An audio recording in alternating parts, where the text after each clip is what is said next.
ಕೆಲವ್ರು ಸಿಬಿಲ್ ಇರಲ್ಲ, ಏನೋ ಒಂದು ಮನೆ ಕೆಲಸ ಏನೋ ಒಂದು ಮಾಡ್ತಾ ಇರ್ತಾರೆ, ಇಲ್ಲ ಆಟೋ ಓಡಿಸ್ತಾ ಇರ್ತಾರೆ, ಅವ್ರಿಗೆಲ್ಲ ಬ್ಯಾಂಕ್ ಕ್ರೆಡಿಟ್ ಆಗಲ್ಲ. ಹೌದು, ಹಾಗಾಗಿ ನಾವು ಅವ್ರ ಹತ್ರ ಎಲ್ಲ ಇಂಟ್ರೆಸ್ಟ್ ಎಲ್ಲ ಎಕ್ಸೆಪ್ಟ್ ಮಾಡಕ್ ಯಾಕೆ ಅಂತ ಹೇಳಿದ್ರೆ ಅವ್ರಿಗೂ ಒಂದು ತೃಪ್ತಿ ಅನ್ನೋದು ಇರ್ಬೇಕು. ಪರವಾಗಿಲ್ಲಪ್ಪ ಇಂಥವ್ರ ಹತ್ರ ನಾವು ಜಾಗ ತಗೊಂಡ್ವಿ ಅಂದ್ಬಿಟ್ಟು ಅವ್ರು, ಯಾಕಂದ್ರೆ ಅವ್ರು ಕೊಡೋ ದುಡ್ಡು ಇವತ್ತಲ್ಲ ನಾಳೆ ಖರ್ಚಾಗ್ಬಿಡುತ್ತೆ ಸರ್. ಓಕೆ, ಆದ್ರೆ ನಾವು ಕೊಡೋ ಸೈಟ್ ಲೈಫ್ ಲಾಂಗ್ ಇರುತ್ತೆ. ಅವ್ರಾಗ್ಲಿ ಅವ್ರ ಮಕ್ಳಾಗ್ಲಿ ಮೊಮ್ಮಕ್ಳಾಗ್ಲಿ ಅಟ್ಲೀಸ್ಟ್ ಮನೆ ಕಟ್ಕೊಂಡು ಡೆವಲಪ್ಮೆಂಟ್ ಮಾಡ್ಕೊಂಡು ಆರಾಮಾಗಿ ಇರ್ತಾರೆ. ಹಾಗಾಗಿ ಅದಕ್ಕೆಲ್ಲ ಇಂಟ್ರೆಸ್ಟ್ ತಗೊಳ್ಳೋದು. ಕೆಲವರು ಬ್ಯಾಂಕ್ ಲೋನು ಹಂಗೂ ಏನಾರು ಇಲ್ಲ, ನಮ್ಮ ಹತ್ರ ಒಂದು ಸ್ವಲ್ಪ ಅಮೌಂಟ್ ಒಂದು 50 to 60% ಇದೆ, ಏನ್ ಮಾಡೋದು ಅಂತ ಹೇಳಿದ್ರೆ ಬೇಕಾದ್ರೆ 60% ಕೊಟ್ರೆ ಡೈರೆಕ್ಟ್ ರಿಜಿಸ್ಟ್ರೇಷನ್ ಮಾಡ್ಬೋದು.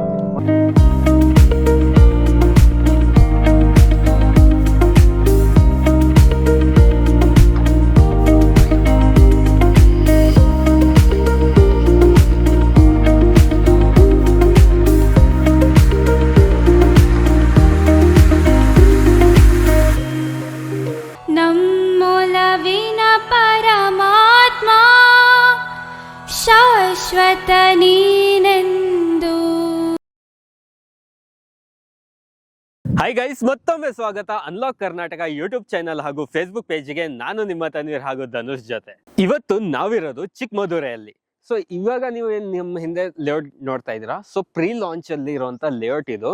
ಸದ್ಯದಲ್ಲೇ ಲಾಂಚ್ ಮಾಡ್ತಾ ಇದ್ದಾರೆ. ಸೊ ಈ ಒಂದು ಲೇಔಟ್ ಲಾಂಚ್ ಮಾಡ್ತಾ ಇರೋದು ಬಂದು BGS ಕನ್ಸ್ಟ್ರಕ್ಷನ್ ಅಂಡ್ ಡೆವಲಪರ್ಸ್ ಅಂತ. ಹಾಗೆ ಈ ಪ್ರಾಜೆಕ್ಟ್ ನಿಮ್ಗೆ ಲೊಕೇಟೆಡ್ ಆಗಿರೋದು ಬಂದು ಸೊ ನೆಲಮಂಗಲ ಇಂದ ದೊಡ್ಡಬಳ್ಳಾಪುರ ಏರ್ಪೋರ್ಟಿಗೆ ಹೋಗೋದು ಹೈವೇ ಇದೆ ಅಲ್ಲ, ಸೊ ಆ ಹೈವೇ ಇಂದ ಕೇವಲ ಜಸ್ಟ್ ಒಂದು 300 ಮೀಟರ್ ಒಳಗಡೆನೆ ಇರೋದು. ಸೊ ನಿಮ್ಗೆ 6.5 ಲಕ್ಷಕ್ಕೆ ಹಾಫ್ ಸೈಟ್ ಸಿಗ್ತಾ ಇದೆ.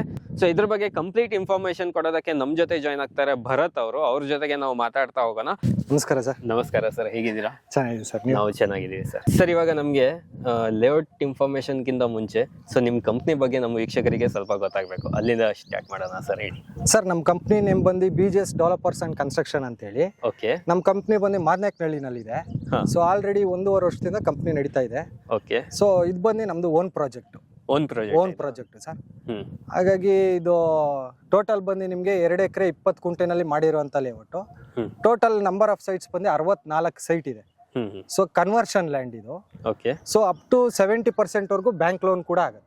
ಅಪ್ ಟು 70% ವರೆಗೂ ಬ್ಯಾಂಕ್ ಲೋನ್ ಕೂಡ ಆಗುತ್ತೆ. ಫಸ್ಟ್ ನಮ್ಗೆ ಎಕ್ಸಾಕ್ಟ್ ಆಗಿ ಎಲ್ಲಿ ಲೊಕೇಟೆಡ್ ಆಗಿರೋದಂತ ಹೇಳಿ.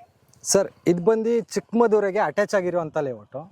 ಸೊ ಇದು ಬಂದು ನಿಮ್ಗೆ ನೆಲಮಂಗಲ ಟು ದೊಡ್ಡಬಳ್ಳಾಪುರ ಹೈವೇ ಏನಿದೆ, ಈ ರೋಡ್ ಬಂದು ನಿಮ್ಗೆ ಟೋಟಲ್ ಏರ್ಪೋರ್ಟ್ ರೋಡ್ಗೆ ಕನೆಕ್ಟ್ ಆಗುವಂತ ರೋಡ್. ಓಕೆ. ಸೊ ಆ ಹೈವೇ ಇಂದ ಜಸ್ಟ್ 300 ಮೀಟರ್ಸ್ ಡಿಸ್ಟೆನ್ಸ್ ಅಲ್ಲಿ ಮಾತ್ರ ಇದೆ. ಸೊ ಸುತ್ತಮುತ್ತ ಸರೌಂಡಿಂಗ್ ಅಲ್ಲಿ ಆಲ್ಮೋಸ್ಟ್ ಆಲ್ ಎಲ್ಲ ಡೆವಲಪ್ಮೆಂಟ್ಸ್ ಗಳೆಲ್ಲ ಇದೆ ಆಲ್ಮೋಸ್ಟ್ ಆಲ್. ಇವಾಗ ನೀವು ನೋಡ್ತಿರೋಂತ ಲೇಔಟ್ ಬಂದ್ಬಿಟ್ಟು ಇದೆಲ್ಲ ಪ್ರೀ ಲಾಂಚಿಂಗ್ ಆಫರ್ ಅಂತ ಹೇಳಿ ಮಾಡ್ತಾ ಇರೋದು. ಓಕೆ. ಸೊ ಎಷ್ಟು ಎಕರ್ ಅಲ್ಲಿ ಬರ್ತಾ ಇದೆ ಸರ್ ಈ ಲೇಔಟ್? ಸರ್, ಇದು ಬಂದು 2 ಎಕರೆ 20 ಗುಂಟೆನಲ್ಲಿ ಬರ್ತಾ ಇದೆ ಸರ್. 2 ಎಕರೆ 20 ಗುಂಟೆ. ಎಷ್ಟು ಸೈಟ್ ಮಾಡಿದ್ದೀರಾ ಸರ್ ಇಲ್ಲಿ? 64 ನಂಬರ್ಸ್ ಇದೆ ಸರ್. 64 ಸೈಟ್ಸ್ ಬರುತ್ತೆ. ಹೌದು. ಓಕೆ. ಏನ್ ಡೈಮೆನ್ಷನ್ ಅಲ್ಲಿ ಮಾಡಿದ್ದೀರಾ ಸರ್ ಇದು? ಸರ್ 30-40, 20-30, 20-40 ಮತ್ತೆ 6 ಡೈಮೆನ್ಷನ್ಸ್ ಡೈಮೆನ್ಷನ್ ಕೂಡ ಸಿಗತ್ತೆ. ಓಕೆ ಸರ್, ಫೇಸಿಂಗ್ ಎಲ್ಲ? Sir, east face, west face, ಎಲ್ಲ ಫೇಸಿಂಗು ನಿಮ್ಗೆ ಅವೈಲೇಬಲ್ ಇದೆ. ಎಲ್ಲ ಫೇಸಿಂಗ್, ವೆಸ್ಟ್, ನಾರ್ತ್. ಹಾಗೆ ಇಲ್ಲಿ ಕನೆಕ್ಟಿವಿಟಿ ಬಗ್ಗೆ ಮಾತಾಡೋದಾದ್ರೆ ಯಾವ ತರ ಕನೆಕ್ಟಿವಿಟಿ ಇದೆ ಸರ್ ಇಲ್ಲಿ? ಸರ್, ಇಲ್ಲಿ ಬಂದು ನಿಮ್ಗೆ ಒಂದು ಹೆಸರುಘಟ್ಟ ಇಂದ ಬರ್ಬೋದು, ಇನ್ನೊಂದು ನೆಲಮಂಗಲ ಇಂದಾನು ಬರ್ಬೋದು, ಮತ್ತೆ ನಿಮ್ಗೆ ದೊಡ್ಡಬಳ್ಳಾಪುರ ಇಂದಾನು ಬರ್ಬೋದು. ಸೊ ನಿಮ್ಗೆ ಕನೆಕ್ಟಿವಿಟಿ ಬಂದು ಒಂದು 3-4 ಕನೆಕ್ಟಿವಿಟಿ ಸಿಗುತ್ತೆ ನಿಮ್ಗೆ. ಓಕೆ. ಮತ್ತೆ ನಿಮ್ಗೆ ಬಸ್ ಸ್ಟಾಪ್ ಕೂಡ ಅಷ್ಟೇ. ಎಲ್ಲ ಒಂದು 1 ಕಿಲೋಮೀಟರ್ ಡಿಸ್ಟೆನ್ಸ್ ಅಲ್ಲಿ ನಿಮ್ಗೆ KSRTC ಆಗಿರ್ಬೋದು, BMTC ಆಗಿರ್ಬೋದು, ಮತ್ತೆ ಸುತ್ತಮುತ್ತ ಒಂದು 3 ಕಿಲೋಮೀಟರ್ ಹೋದ್ರೆ ರೈಲ್ವೆ ಸ್ಟೇಷನ್ ಸಿಗುತ್ತೆ, ರೈಲ್ವೆ ಗೊಳ್ಳಹಳ್ಳಿ ಅಂತ ಹೇಳಿ. ಓಕೆ. ಒಂದು 5 to 10 ಮಿನಿಟ್ಸ್ ಡ್ರೈವ್ ಮಾಡಿದ್ರೆ ನಿಮ್ಗೆ ನೆಲಮಂಗಲನೇ ಕನೆಕ್ಟ್ ಆಗಿ ಹೋಗ್ತೀರಾ. ನೆಲಮಂಗಲ ಕನೆಕ್ಟ್ ಆಗ್ತೀರಾ.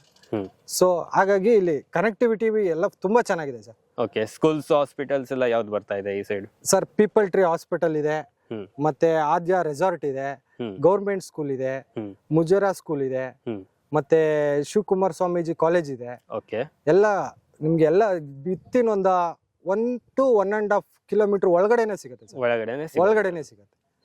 ಓಕೆ ಸರ್, ನೆಕ್ಸ್ಟ್ ಇವಾಗ ಈ ಒಂದು ಲ್ಯಾಂಡ್ ಏನಿದೆ ಡೆವಲಪ್ಮೆಂಟ್ ಸ್ಟೇಜ್ ಅಲ್ಲಿ ಇದೆ. ಹೌದು. ಸೊ ಇನ್ನ ಎಷ್ಟು ದಿನ ಬೇಕಾಗೋದು ಇದು ಡೆವಲಪ್ಮೆಂಟ್ ಆಗಿಲ್ಲಕ್ಕೆ? ಮೀನ್ಸ್ ರೋಡ್ ಆಗಿರ್ಬೋದು. ಸರ್, ವಿತಿನ್ 3 months ಒಳಗಡೆ ಇನ್ನೇನೇನಿದೆ ಬ್ಯಾಲೆನ್ಸ್ ಎಲ್ಲ ಫುಲ್ ಕಂಪ್ಲೀಟ್. ಓಕೆ. ಏನ್ ಅಮ್ಯುನಿಟೀಸ್ ಎಲ್ಲ ಕೊಡ್ತಾ ಇದ್ದೀರಾ ಇಲ್ಲಿ? ಸರ್, ಇಲ್ಲಿ water, drainage, chamber, electricity, tar, complete basic ಏನೇನಿದೆ ಎಲ್ಲ ಕಂಪ್ಲೀಟ್ ಮಾಡಿ ಬೇಸಿಕ್ ಎಲ್ಲ ಕಂಪ್ಲೀಟ್ ಮಾಡ್ತೀರಾ.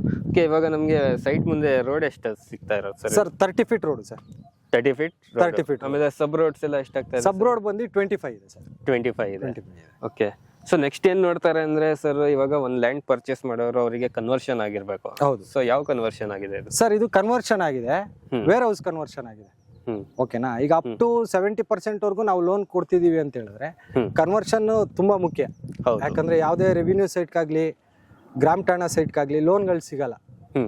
ಸೊ ಹಾಗಾಗಿ ನಾವು ಕನ್ವರ್ಷನ್ ಮಾಡಿ ಈಗ ಕಸ್ಟಮರ್ಗೆ ನಾವು ಕೊಡ್ಬೇಕಾದಾಗ ಈಗ ಯಾರೂ ಒಂದೇ ಸರಿ ಕ್ಯಾಶ್ ಇಟ್ಕೊಂಡಿರಲ್ಲ. ಸೊ ಎಲ್ಲೋ ಒಂದ್ ಸ್ವಲ್ಪ ಎಲ್ಲಿ ಚೀಟಿ ಅದು ಇದು ಒಂದ್ ಸ್ವಲ್ಪ ಕೂಡಾಕಿ ಮಾಡಿರ್ತಾರೆ, ಏನೋ ಒಂದು ಸೈಟ್ ತಗೊಬೇಕು ಅಂತ ಆಸೆ ಇರುತ್ತೆ. ಸೊ ಆ ಕಾರಣಕ್ಕಾಗಿ ಅವ್ರಿಗೆ ಲೋನ್ ಆಗುವಂತ ಜಾಗ ಇದ್ರಷ್ಟು ಅವ್ರಿಗೂ ಒಂದು ಕ್ಲಾರಿಟಿ ಸಿಗುತ್ತೆ. ಓಕೆ, ಈಗ ಸಪೋಸ್ ಲೋನ್ ಡಾಕ್ಯುಮೆಂಟ್ ಅಂತ ಹೇಳಿದಾಗ ಅವ್ರಿಗೆ ಭಯ ಪಡುವಂತದ್ದು ಏನಿರಲ್ಲ. ಯಾಕೆ ಅಂತ ಹೇಳಿದ್ರೆ ಈಗ ಒಂದು 10 ರೂಪಾಯಿ ಏನೋ ತಗೊಳ್ತಾ ಇದೀವಿ ಒಂದು ವಸ್ತು ಅಂತ ಹೇಳಿದಾಗ ಇವರು ಒಂದು 3 ರೂಪಾಯಿ ಹಾಕಿದ್ರೆ ಇನ್ನ ಒಂದು 7 ರೂಪಾಯಿ ಬ್ಯಾಂಕ್ ಅವರೇ ಕೊಡ್ಬೇಕಾದಾಗ ಹೆಚ್ಚಾಗಿ ಇನ್ವೆಸ್ಟ್ ಮಾಡೋದು ಬ್ಯಾಂಕ್ ಅವರೇ. ಓಕೆ, ಓಕೆನಾ? ಹಾಗಾಗಿ ಎಲ್ಲ ಕ್ಲಿಯರ್ ಆಗಿರುತ್ತೆ. ಓಕೆನಾ? ಆ ಒಂದು ಧೈರ್ಯದಿಂದಾಗಿ ಬ್ಯಾಂಕು ಕೂಡ ಲೋನ್ ಆಗುತ್ತೆ. ಅಪ್ ಟು 70% ವರೆಗೂ ಲೋನ್ ಆಗುತ್ತೆ. ಲೋನ್ ಆಗುತ್ತೆ. ಇನ್ ಕೇಸ್ ಅವ್ರದ್ದು ಏನಾರ ಒಂದು ಸಿಬಿಲ್ ಇಶ್ಯೂ ಆಗಿರ್ಬೋದು, ಅಕಸ್ಮಾತ್ ಇಲ್ಲ ಅವ್ರಿಗೆ ಏನೋ ಒಂದು ಇಲ್ಲ ಅಕೌಂಟ್ಗೆ ಕ್ರೆಡಿಟ್ ಆಗ್ತಿಲ್ಲ ಅಮೌಂಟು, ಈ ತರ ಏನಾದ್ರು ಇದ್ದಾಗ ಆ ತರ ಒಂದು ತುಂಬಾ ಅವ್ರಿಗೆ ಲೋನೇ ಆಗಲ್ಲ ಇಲ್ಲ ಅಕೌಂಟೇ ಇಲ್ಲ ಅನ್ನೋ ಟೈಮಲ್ಲಿ ನಾವು ಅದೇನಿದೆ EMI ಪ್ರಕಾರ ನಾವು ತಗೊಳ್ತೀವಿ. EMI ಪ್ರಕಾರ ತಗೊಳ್ತಾ ಇದ್ದೀರಾ? ಓಕೆ, ಫೈನಲ್ ಆಗಿ ನಮ್ಗೆ ಡೆವಲಪ್ಮೆಂಟ್ ಬಗ್ಗೆ ಗೊತ್ತಾಗಿದೆ. ಸೊ ಎಷ್ಟು ದಿನದಲ್ಲಿ ಡೆವಲಪ್ ಎಲ್ಲ ಆಗ್ತಾ ಇದೆ ಅಂತಾನು ಗೊತ್ತಾಗಿದೆ. ಸೊ ನೆಕ್ಸ್ಟ್ ಜನರು ನೋಡೋದು ಪ್ರೈಸ್. ಸೊ ಏನ್ ಪ್ರೈಸ್ ಆಗುತ್ತೆ ಸರ್ ಇದಿರೋದು? ಸರ್ ಹಾಫ್ ಸೈಟ್ ಬಂದು 6.5 ಲಕ್ಷ ಆಗುತ್ತೆ. 6.5 ಲಕ್ಷ. 6.5 ಲಕ್ಷ ಆಗುತ್ತೆ. ಫುಲ್ ಸೈಟ್ ಬಂದು 13 ಲಕ್ಷ ಆಗುತ್ತೆ. 13 ಲಕ್ಷ. 13 ಲಕ್ಷ ಅಂದ್ರೆ ಪರ್ ಸ್ಕ್ವೇರ್ ಫೀಟ್ ಎಷ್ಟು ಬಂತು ಸರ್? 1099 ರೂಪಾಯಿ ಬರುತ್ತೆ ಸರ್. ಅಂದ್ರೆ ನಿಮ್ಗೆ ಇಲ್ಲಿ ಪರ್ ಸ್ಕ್ವೇರ್ ಫೀಟ್ ಸಿಗ್ತಾ ಇರೋದು 1099 ರೂಪಾಯಿಗೆ ನಿಮ್ಗೆ ಇಲ್ಲಿ ಸೈಟ್ಗಳು ಸಿಗ್ತಾ ಇರೋದು. ಸೊ ಯಾರಾದ್ರೂ ಹಾಫ್ ಸೈಟ್ ಪರ್ಚೇಸ್ ಮಾಡಿದ್ರೆ ನಿಮ್ಗೆ 6.5 ಲಕ್ಷಕ್ಕೆ ಸಿಗ್ತಾ ಇದೆ. ಸೊ ಫುಲ್ ಸೈಟಿಗೆ ಹೋಗ್ತೀನಿ ಅಂದ್ರೆ 13 ಲಕ್ಷಕ್ಕೆ ಇಲ್ಲಿ ನಿಮ್ಗೆ ಸೈಟ್ಗಳು ಸಿಗ್ತಾ ಇದೆ. ಓಕೆ ಸರ್, ಇವಾಗ ನೀವು EMI ಬಗ್ಗೆ ಹೇಳಿದೀರಾ. ಸೊ ಅದಕ್ಕೆ ಏನಾದ್ರು ಇಂಟ್ರೆಸ್ಟ್ ಕಟ್ಟೋದಿರತ್ತಾ? ಯಾವ ತರ ಇರುತ್ತೆ ನೀವು ಕೊಡ್ತಾ ಇರೋದು EMI? ಇಲ್ಲ ಸರ್, EMIಗೆ ನಾವು ಇಂಟ್ರೆಸ್ಟ್ ಫ್ರೀ ಕೊಡ್ತಾ ಇದೀವಿ. ಇಂಟ್ರೆಸ್ಟ್ ಫ್ರೀ ಕೊಡ್ತಾ ಇದ್ದೀವಿ. ಅಂದ್ರೆ ಜಸ್ಟ್ 10 ಸೈಟ್ಸ್ಗೆ ಹೌದು ಮಾಡಿದೀರಾ? ಯಾಕೆ ಅಂತ ಹೇಳಿದ್ರೆ ಕೆಲವ್ರದ್ದು ಸಿಬಿಲ್ ಇರಲ್ಲ, ಏನೋ ಒಂದು ಮನೆ ಕೆಲಸ ಏನೋ ಒಂದು ಮಾಡ್ತಾ ಇರ್ತಾರೆ, ಇಲ್ಲ ಆಟೋ ಓಡಿಸ್ತಾ ಇರ್ತಾರೆ, ಅವ್ರಿಗೆಲ್ಲ ಬ್ಯಾಂಕ್ ಕ್ರೆಡಿಟ್ ಆಗಲ್ಲ. ಹೌದು. ಹಾಗಾಗಿ ನಾವು ಅವ್ರ ಹತ್ರ ಎಲ್ಲ ಇಂಟ್ರೆಸ್ಟ್ ಎಲ್ಲ ಎಕ್ಸೆಪ್ಟ್ ಮಾಡಕ್ ಹೋಗಲ್ಲ ಸರ್. ಯಾಕೆ ಅಂತ ಹೇಳಿದ್ರೆ ಅವ್ರಿಗೂ ಒಂದು ತೃಪ್ತಿ ಅನ್ನೋದು ಇರ್ಬೇಕು. ಪರವಾಗಿಲ್ಲಪ್ಪ ಇಂಥವ್ರ ಹತ್ರ ನಾವು ಜಾಗ ತಗೊಂಡ್ವಿ ಅಂದ್ಬಿಟ್ಟು ಅವ್ರು, ಯಾಕಂದ್ರೆ ಅವ್ರು ಕೊಡೋ ದುಡ್ಡು ಇವತ್ತಲ್ಲ ನಾಳೆ ಖರ್ಚಾಗ್ಬಿಡುತ್ತೆ ಸರ್. ಓಕೆ, ಆದ್ರೆ ನಾವು ಕೊಡೋ ಸೈಟು ಲೈಫ್ ಲಾಂಗ್ ಇರುತ್ತೆ. ಅವ್ರಾಗ್ಲಿ ಅವ್ರ ಮಕ್ಳಾಗ್ಲಿ ಮೊಮ್ಮಕ್ಳಾಗ್ಲಿ ಅಟ್ಲೀಸ್ಟ್ ಮನೆ ಕಟ್ಕೊಂಡು ಡೆವಲಪ್ಮೆಂಟ್ ಮಾಡ್ಕೊಂಡು ಆರಾಮಾಗಿ ಇರ್ತಾರೆ. ಹಾಗಾಗಿ ಅದಕ್ಕೆಲ್ಲ ಇಂಟ್ರೆಸ್ಟ್ ತಗೊಳಕ್ ಹೋಗಲ್ಲ. ಕೇಸ್ ಕೆಲವರು ಬ್ಯಾಂಕ್ ಲೋನು ಹಂಗೂ ಏನಾರು ಇಲ್ಲ ನಮ್ಮ ಹತ್ರ ಒಂದ್ ಸ್ವಲ್ಪ ಅಮೌಂಟ್ ಒಂದು 50 to 60% ಇದೆ, ಏನ್ ಮಾಡೋದು ಅಂತ ಹೇಳಿದ್ರೆ ಬೇಕಾದ್ರೆ 60% ಕೊಟ್ರೆ ಡೈರೆಕ್ಟ್ ರಿಜಿಸ್ಟ್ರೇಷನ್ ಮಾಡ್ಕೊಡ್ತೀವಿ. ಒಂದು 10 ಸೈಟ್ಸ್ ಡೈರೆಕ್ಟ್ ರಿಜಿಸ್ಟ್ರೇಷನ್ ಮಾಡ್ಕೊಡ್ತೀವಿ. ನೆಕ್ಸ್ಟ್ ಅದರ್ವೈಸ್ ಬೇಕಾದ್ರೆ ಅವರು ಯಾವಾಗ ಒಂದು 3 months ಒಂದ್ಸು ಒಂದು 1 year ಒಳಗಡೆ ಕ್ಲಿಯರ್ ಮಾಡ್ಕೊಂಡಾಗ ಅದೇನಿದೆ ಡಾಕ್ಯುಮೆಂಟ್ ಅವ್ರು ಕಂಪ್ಲೀಟ್ ಸರ್. ಇವಾಗ ಇದು ರಿಜಿಸ್ಟರ್ ಎಷ್ಟು ದಿನದಲ್ಲಿ ಆಗ್ಬೋದು? ಅಂದ್ರೆ ಕನ್ಸ್ಟ್ರಕ್ಷನ್ಗೂ ಆಗತ್ತಾ ಇದು? ಹಾ ಸರ್, ಕನ್ಸ್ಟ್ರಕ್ಷನ್ ಆಗುತ್ತೆ. ಇಮಿಡಿಯೇಟ್ ರಿಜಿಸ್ಟ್ರೇಷನ್ ಕನ್ಸ್ಟ್ರಕ್ಷನ್ ಮಾಡಿ ready to registration, ready to construction. Sir, ಇವಾಗ ನಮ್ ಚಾನೆಲ್ ಕಡೆಯಿಂದ ಹಾ ಸರ್, ನಮ್ ವೀಕ್ಷಕರು ನಿಮ್ಗೆ ನೋಡಿ ಬರ್ತಾ ಇರ್ತಾರೆ. ಹೌದು. ಸೊ ಅವ್ರಿಗೆ ಏನಾದ್ರು ಆಫರ್ಸ್ ಇದೆಯಾ?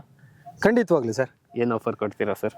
ಸರ್, ಸ್ಪಾಟ್ ಬುಕ್ಕಿಂಗ್ ಮಾಡಿದ್ರೆ ಇವಾಗ ಕಸ್ಟಮರ್ ಬರ್ತಾರೆ, ಇವಾಗ ಸಪೋಸ್ ಸೈಟ್ ನೋಡ್ತಾರೆ, ಸ್ಪಾಟ್ ಬುಕ್ಕಿಂಗ್ ಏನಾದ್ರು ಮಾಡಿದ್ರೆ ನಮ್ ಕಡೆಯಿಂದ ರಿಜಿಸ್ಟ್ರೇಷನ್ ಮಾಡ್ಕೊಡ್ತೀನಿ ಸರ್. ಕಂಪ್ಲೀಟ್ ಫ್ರೀ ಆಗಿ ರಿಜಿಸ್ಟ್ರೇಷನ್ ಮಾಡ್ಕೊಡ್ತೀನಿ. ಓಕೆ, ಇದು ನಮ್ಮ ವೀಕ್ಷಕರಿಗೆ ಸಿಗ್ತಾ ಇರುವಂತ ಒಂದು ಬೆನಿಫಿಟ್. ಹೌದು. ಸೊ ಫೈನಲಿ ನಮಗೆ ನಮ್ಮ ವೀಕ್ಷಕರಿಗೆ ಕಂಪ್ಲೀಟ್ ಆಗಿ ಇನ್ಫಾರ್ಮೇಶನ್ ಕೊಟ್ಟಿದ್ದೀರಾ. ತುಂಬಾ thanks sir. Thank you sir. Thank you.